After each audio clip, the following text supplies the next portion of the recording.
I can't believe this is happening. You're really happy, are you? I'm very happy. Well, we just ran out of guests, mate.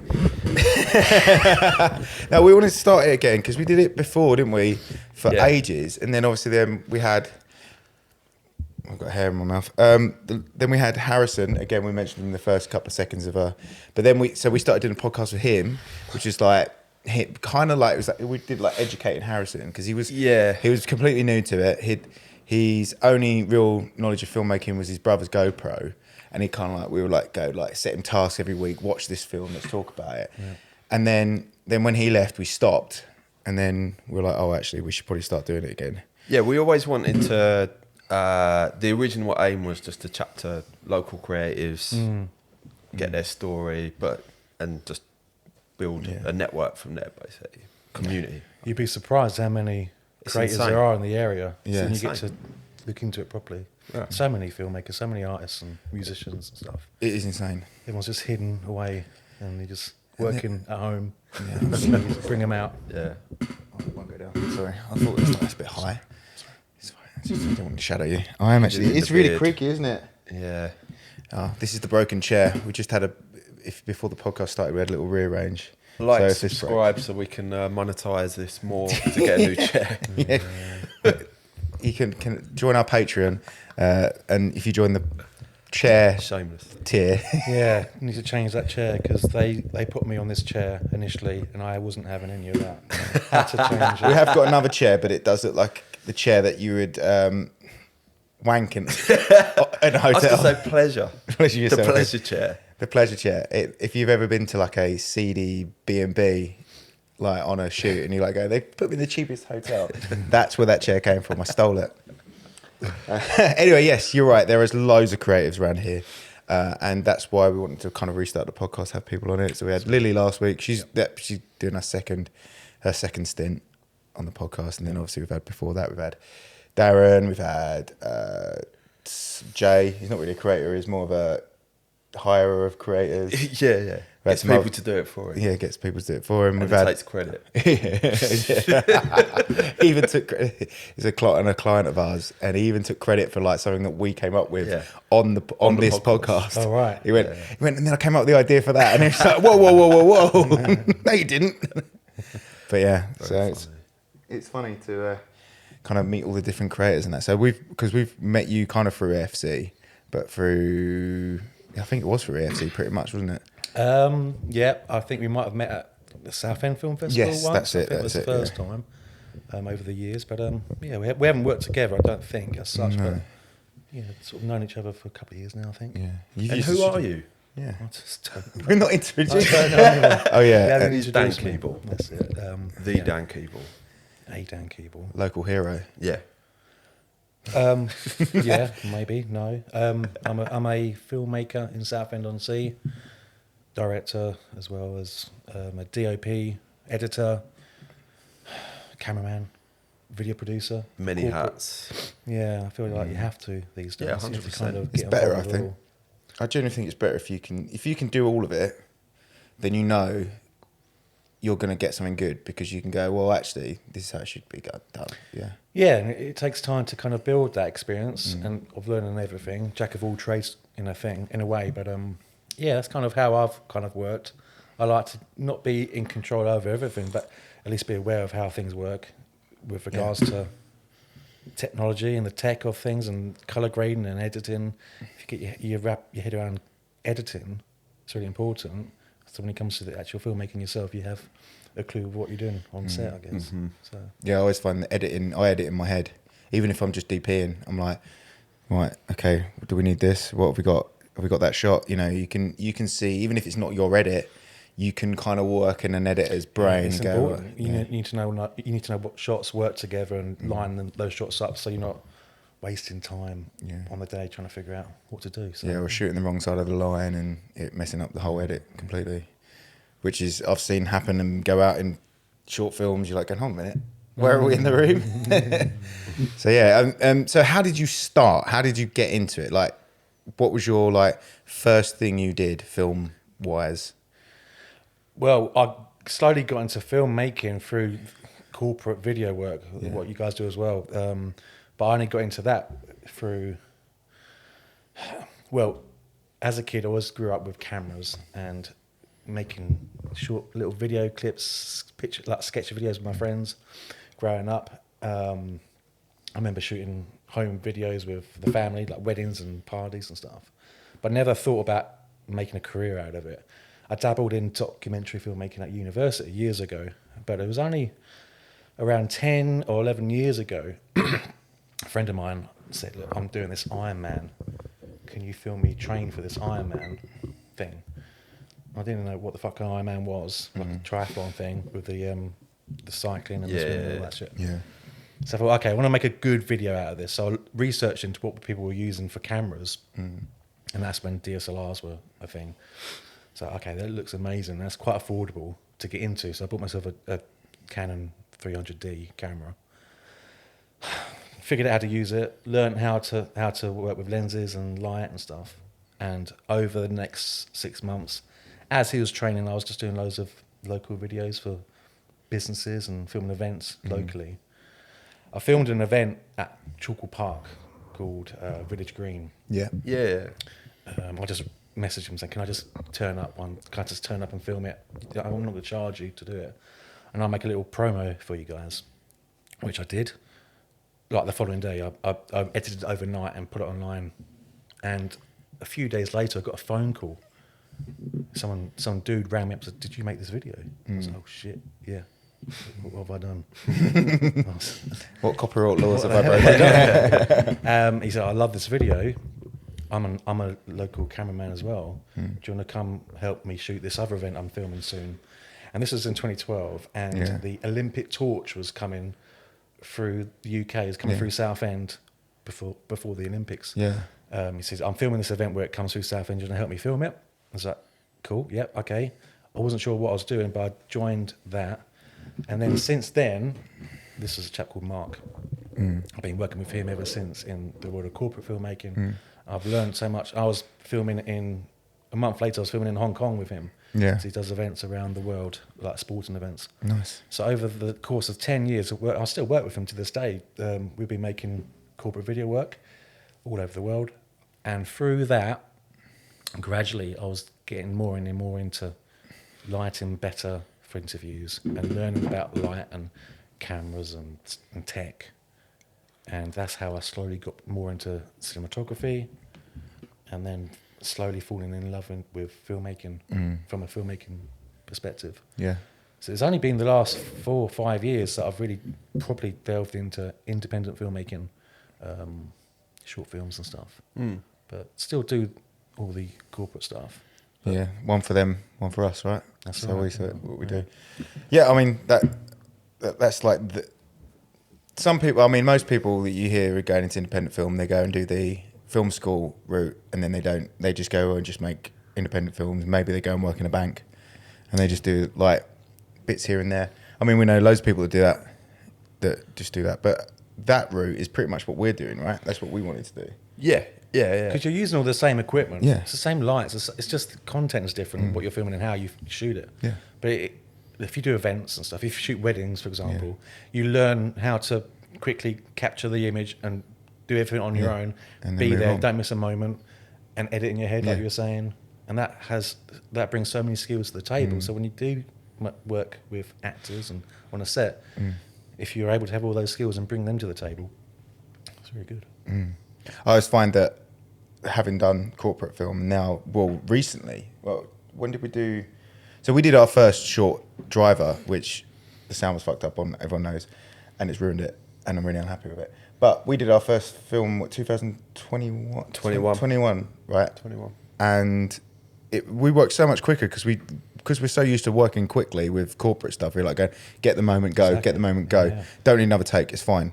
Like, I feel like, and then I've taken that onto, I did a feature a couple of months ago, in 6 days, like 88 pages in 6 days. You're like, okay, I can do this quite quickly compared to people that go, oh, just turn that light there, turn that light there, turn that light there. No, I know what that light needs to be in, like, instantly. Absolutely. I think that's definitely like a different way into it, and you don't hear it a lot, actually. People that go from corporate to, they normally go corporate, then go commercials, and then stay there, do the odd music video.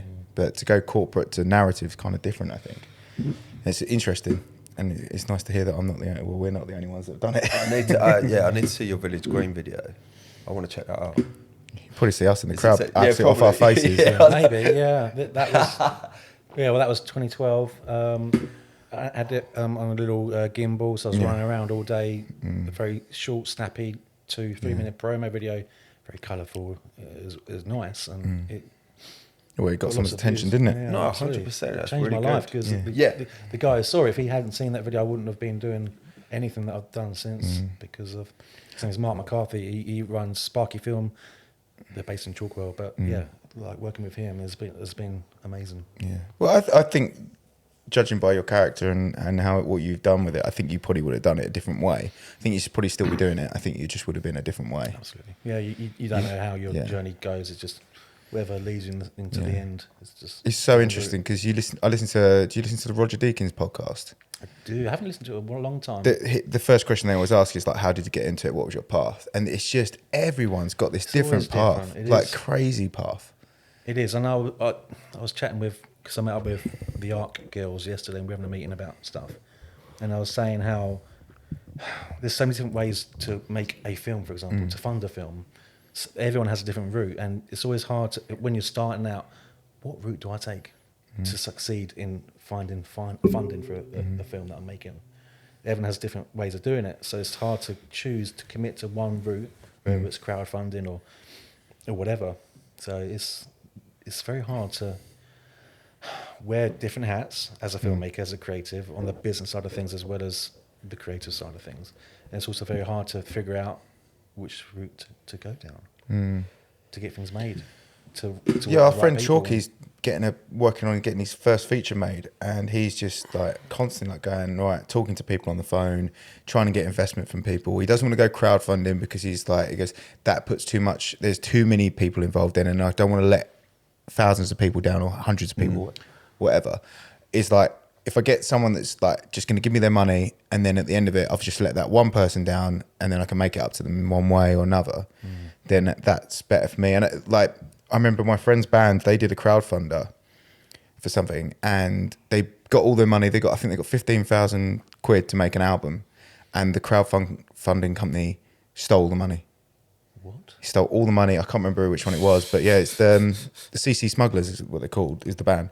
And Richie from CC Smugglers, he made it his goal to pay back everyone that invested. So he did tours. He went around. He did like a charity gig. Like he played a gig like every day around, and he would try to go to everyone's houses. And like, I'll pay you a gig, so he paid them back. It was a lot of money.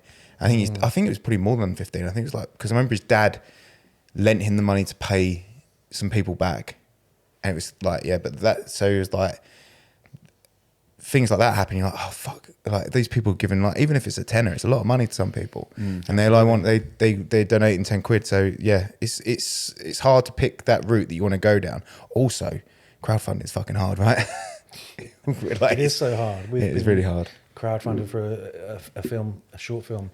And obviously with short films, they don't make any money back for anyone. There's no profit to be made for investors, whatever. Especially a hobby, right? When you come down to so it, you it's feel like, it feels like you're begging people for their money, and I don't blame people for not really committing to even a pound, because I mean, it's your passion project. It's not theirs, so why would they?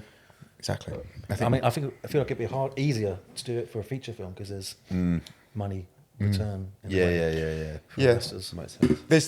There's things like Film Hub and stuff, isn't there, where you can put your short or whatever on to Amazon Prime, things like that. But again, like short, no one wants to pay £1 on Prime for a short. That's all right. It's tough. Yeah. Yeah. I'm always looking for a free film. Mate. I'm always looking for a free film. Yeah. Oh, this isn't on Prime. This isn't on Netflix. Not I renting Google it. There must be like so many times where I Google it going, where can I watch? Where is it? And it's like, this film came out in '79. Why can't I watch it for free? I shouldn't have to pay for it. That's good. Let's go into ARK, and then I'll let you two go at each other about what's the best camera. But, I think we'll agree, actually. Yeah, maybe. But yeah, tell us about ARK then. You were talking about ARK Pictures. Yeah. We used to be called ARK Indie Productions. Sorry. What are you sorry for? I've got it wrong. You didn't go to it. You just said ARK. I just said ARK. Yeah, that's right.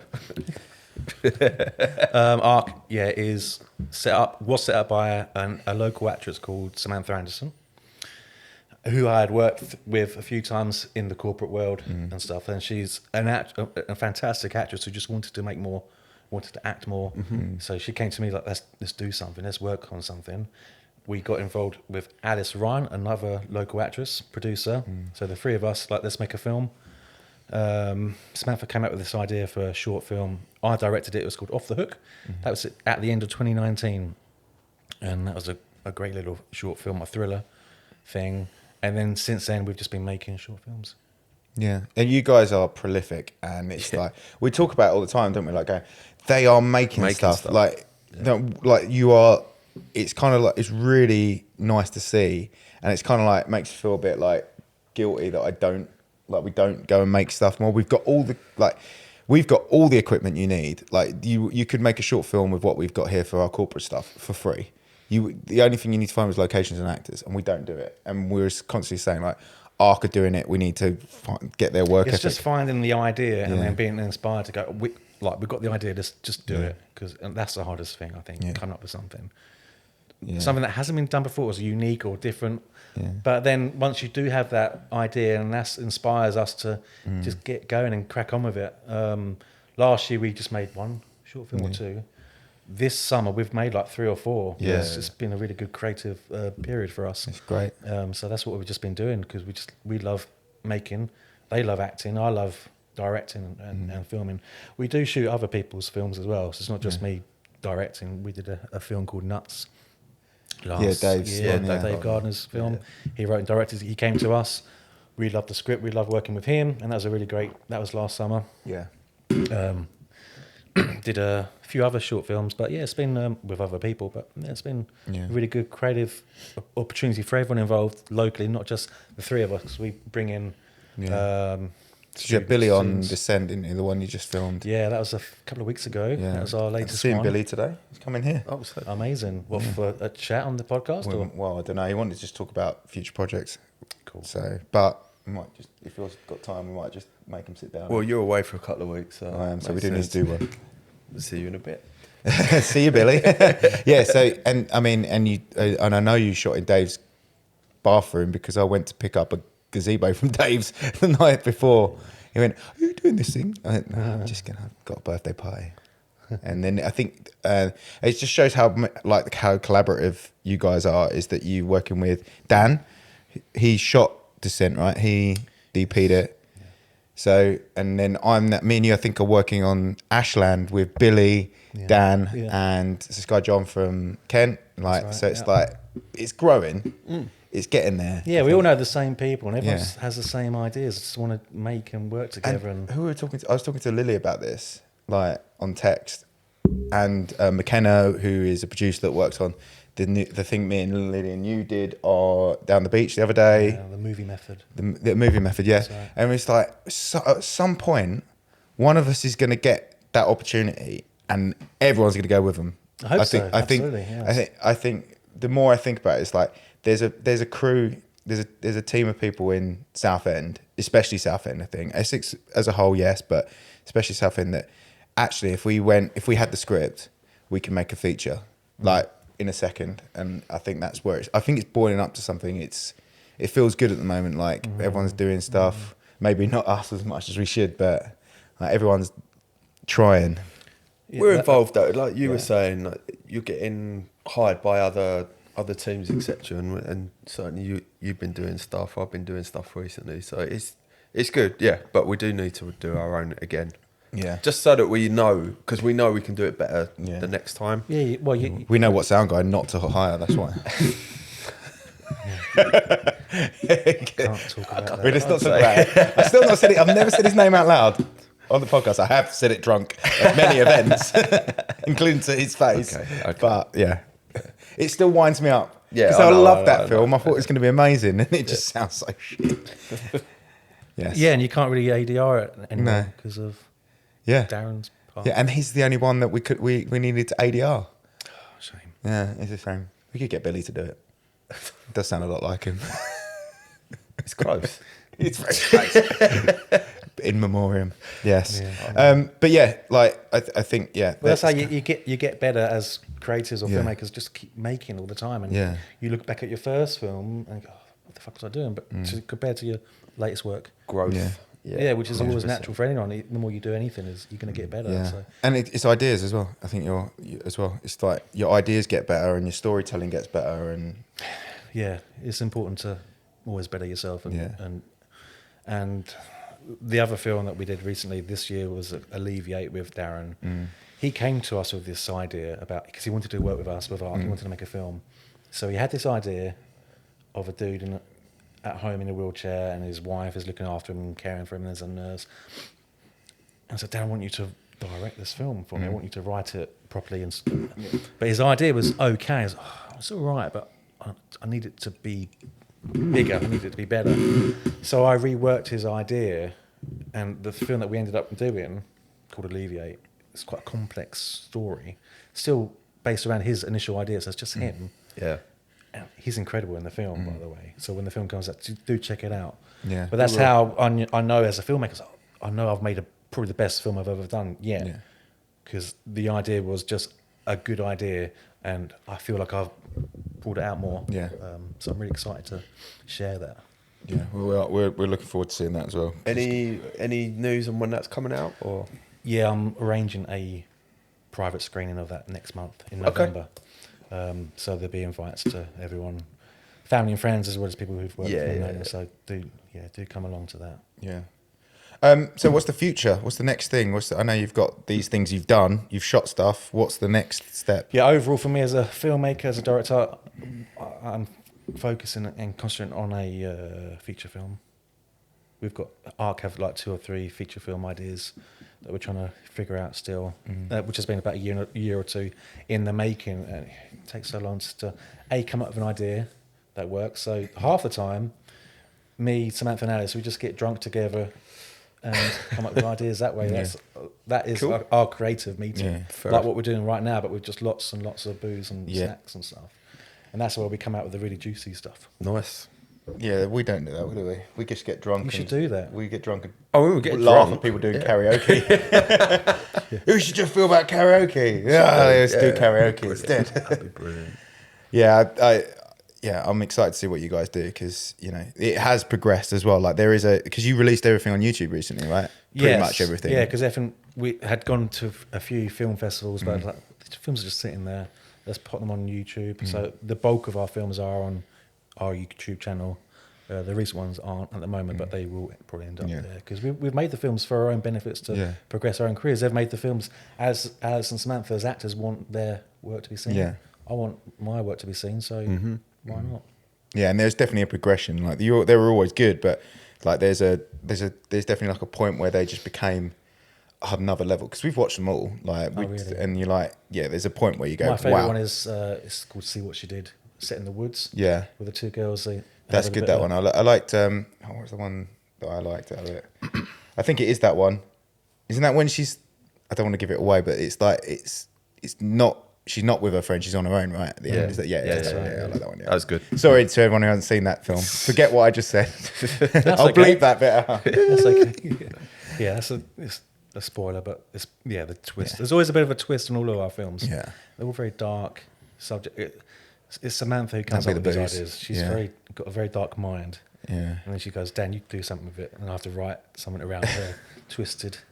How do you obviously, like we were talking about shooting in Southend, how do you find some of the locations? Locations is key, honestly. It's good actors, obviously the script, but it needs to be a good location.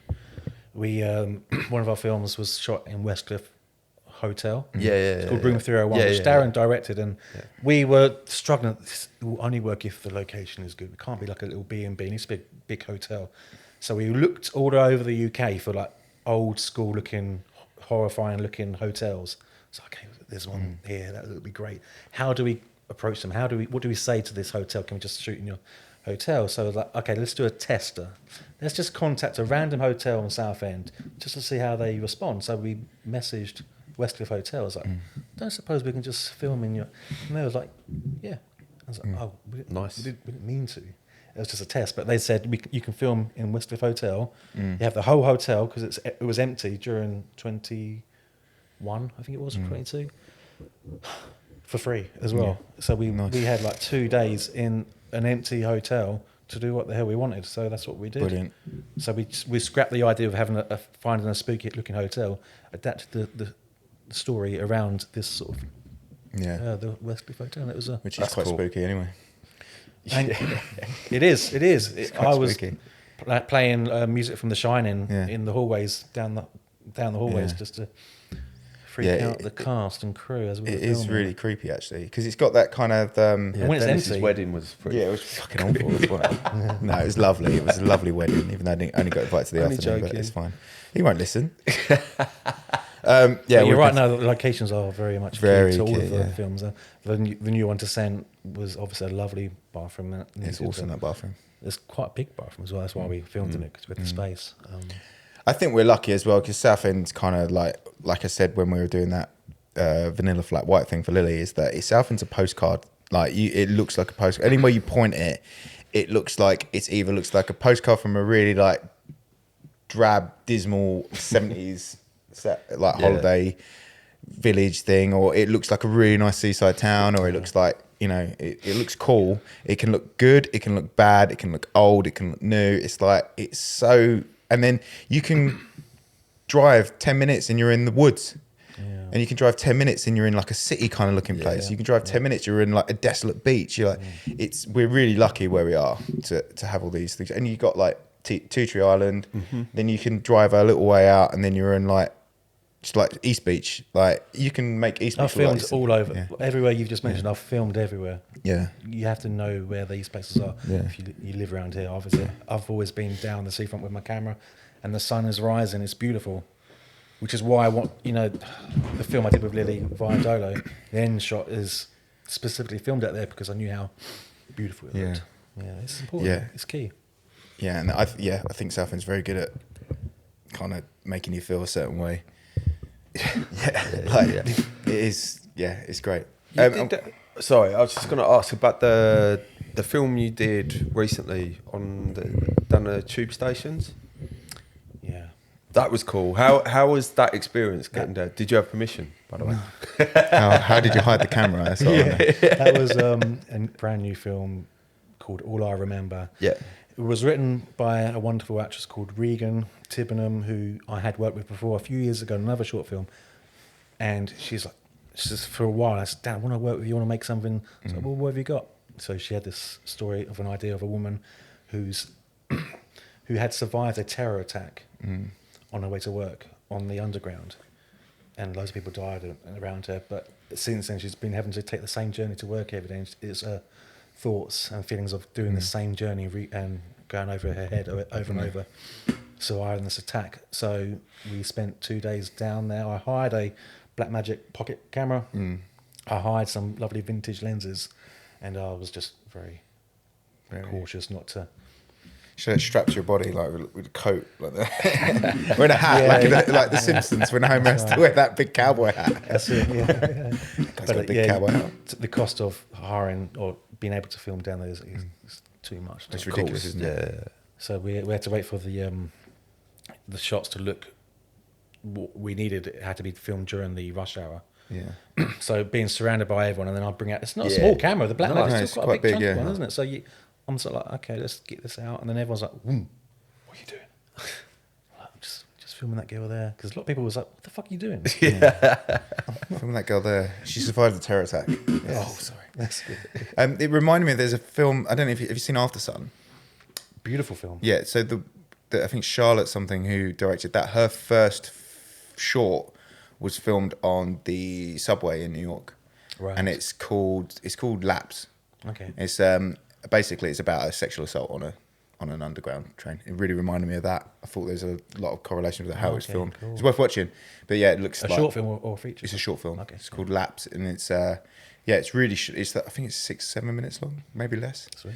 It's really good. But yeah, it reminded me of that. The way it was shot kind of felt very claustrophobic and Yeah, well, that's the look I was going for. Just and the colours, and you can't have a tripod down there, or I attempted to maybe take a monopod, but then I knew I'd just get jitters and as the train moved. So it was all handheld, and that was the sort of look we went for. Yeah. And the Blackmagic, is that because that's the kind of camera you like using? You know the camera, so yeah. I mean, we used to shoot everything on Blackmagic, but because of the amount of corporate stuff we do, we're like starting to go, can we deal with these massive like thousands, like hundreds of gigabytes of files? So that's when we started using the Sonys, which I just think are the most amazing cameras. Thank you, Sony. But that brings us to the conversation we were having before we started the project, because we've all just seen the Creator, and that was all shot on a Sony FX3. I mean, I assume that they shot it into a Ninja recorder of some sort.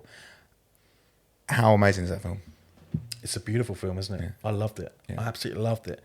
It's the dudes who did that Rogue One Star Wars film, isn't it? So the combination. Gareth Edwards. And Greg Fraser. But I think it was Greg Fraser and a couple of other DPs, I think, because he was doing Dune. I think he got invited over. Had to go and leave to do Dune 2, I think. That's why. So someone else took over. But yeah, it's amazing. Yeah, beautiful looking film, and the young girl in it is fantastic. So I think everyone should check out this film just because of her performance and the story. Wonderful. Yeah. Old school sci-fi. So well made. Shot on an FX3. Shot actually mainly by the director. He held the camera. Was it all shot on the FX3, or was some of it So was it just thank you for leading me into this, because apparently a lot of it was shot on the FX3, but some of it was shot on the ARRI 65, which is a large format sensor camera. And there's no way, I couldn't tell which ones were which. Cool. I'm assuming that the stuff with the major VFX and probably the stuff that was clearly done in the studio, I think that was probably the ARRI. Okay. Because of the amount of VFX, you probably need a bigger sensor, a bigger space to do the VFX. Well, it's a full frame camera, is it not? Yeah, but the ARRI 65 is a slightly bigger sensor, so the amount of VFX there were in that especially that last sequence, like on the shuttle or the USS Nomad. For those who have watched the film, it's fantastic. But yeah, I think that's the difference. But you could never tell. There's no way at any point you go, that was shot on a smaller camera, that was shot on that camera, that was shot on that. You can't tell, and I think that's brings me to what I was saying, is that I think you can shoot a feature film or any film on any camera. I think I genuinely think you do. It's proven that you can do it with an iPhone. I mean, it's like everyone says this all the time, like, oh, that film they shot on the iPhone. But I reckon if we went out with an iPhone with a decent tripod and maybe some lenses, like some lens things on it, you could probably shoot an amazing. I think so. Yeah. I don't think the audience cares too much. No. It's all about the story, as we all know. Sound is important, as you know, as well. Yes, more we do. Than the camera, but it goes down to how quick it is to work with. Obviously, if you're filming anything with an iPhone, the stuff you need with it, like the lenses or attachments, or the gubbins that go with any camera, and the workflow. Some people prefer working with Sonys over Canons, or I love Blackmagic and ARRIs, but it's all about the person behind the camera and what you're filming, the story. Yeah, and what the story, I think, it always wins over. I think if the creator had a shit story, or the story wasn't as good, everyone would be going, oh yeah, well they did shoot on FX3, so that's probably why it went down. That's probably why it wasn't as good, because they shot it on a small camera. But because it was so good, like the story is amazing. The story is amazing, the performance is amazing. They're going, can you believe they did that on the FX3? And then it becomes like, wow. Like, and obviously a lot of people won't even know that they shot it on FX3. We only know it shot on FX3 because we were in that world and we're interested in that stuff. And because Greg Fraser he was talking about the Batman, he went, oh, it doesn't, and he said it doesn't matter about the camera. Yeah. I just shot a film on the FX3. There you go. And he goes, it's a prosumer camera. And that's what he said. It doesn't matter. Because I think in the Batman, he was saying that they were buying old ARRIs off eBay because they wanted to trash them in the car in the car chases he was putting. He goes, we're buying cheap ARRIs with the same color size, upgrading the firmware, sticking cheap Helios lenses off eBay, and wanted to crash them. We wanted this horrible look with cameras attached to the bodywork of cars, and we wanted to smash them up. Lovely. And he was getting annoyed that they weren't smashing them. Oh really? Lovely. Yeah. He goes, it doesn't matter. It doesn't matter anymore. Like, everything's on a level. Which is true. I'm all for getting really vintage lenses, or just If they look crap, even better. Yeah. Put it in front of a camera that it can handle or has a good sensor.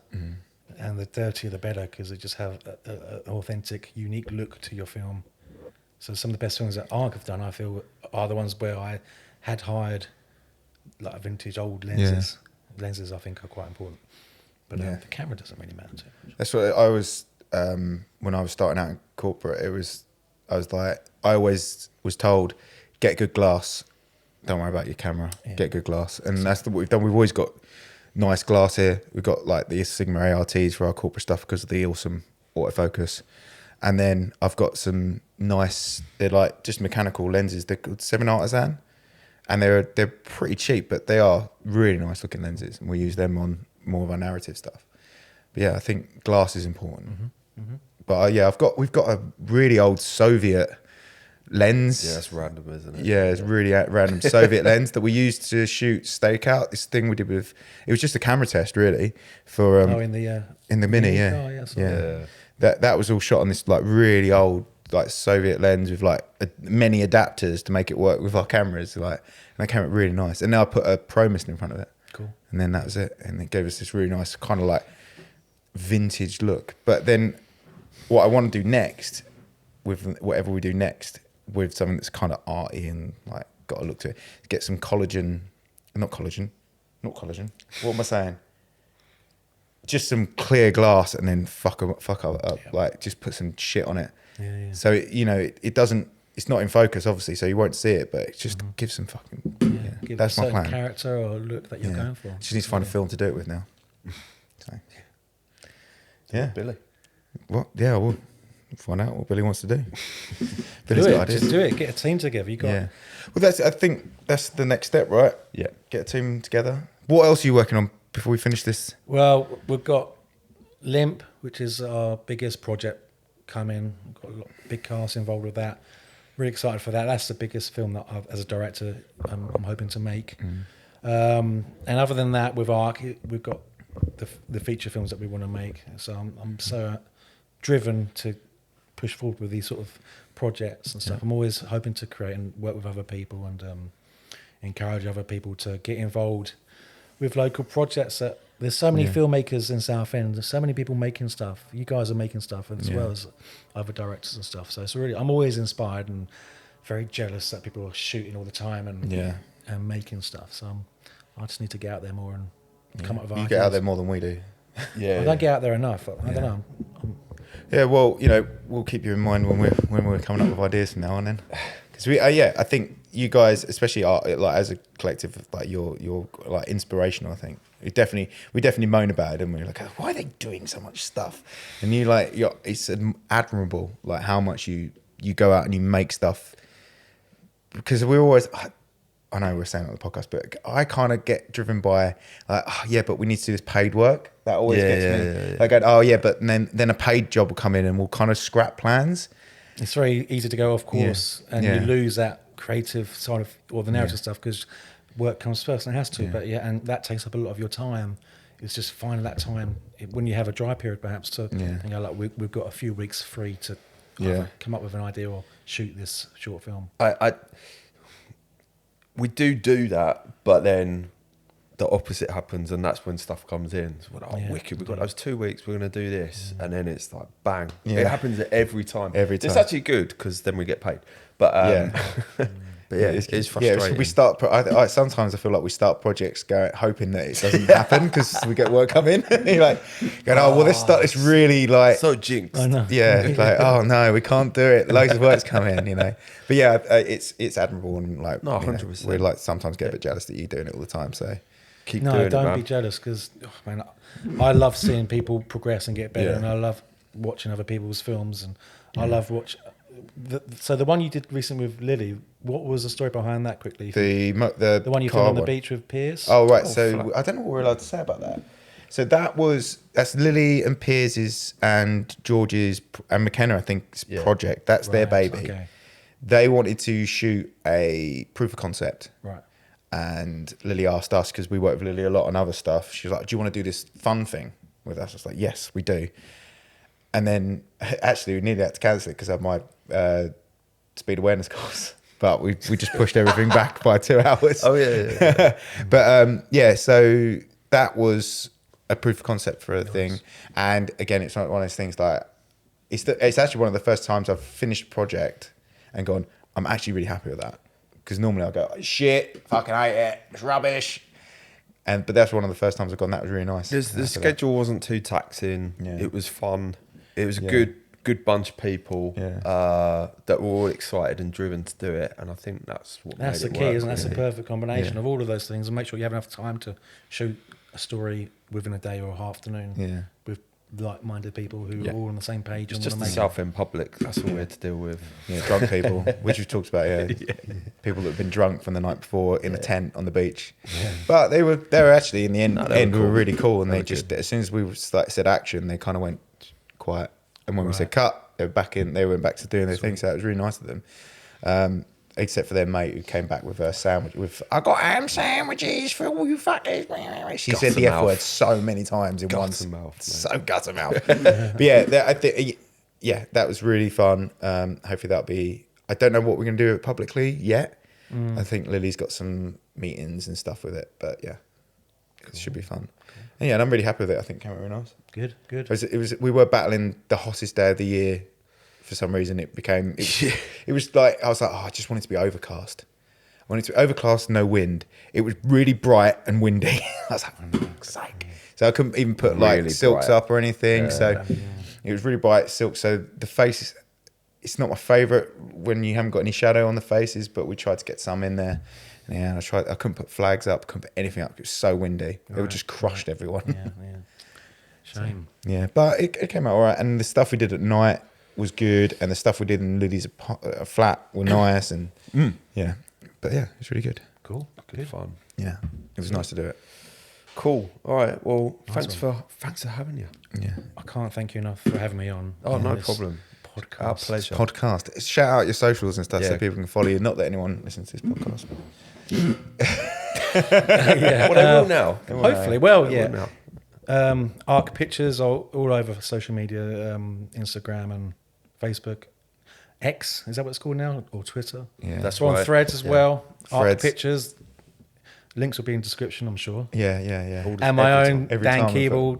I'm on Instagram, and my corporate business is called Flood Digital as well. So I throw that in the mix. So. Nice, yeah, put it on there. Amazing. We're a competitor though, so we won't put that link in there. No, we won't mention it. Oh no! What happened? Oh, it's just the sound cut out when you said your competitor's company name. Well, thank you for coming. We really appreciate it. It's been Amazing. great to chat to you. It's been great to see you. Yeah, hopefully we'll get you on again Yeah. when we work on a project together. Yeah. Bye. Laters.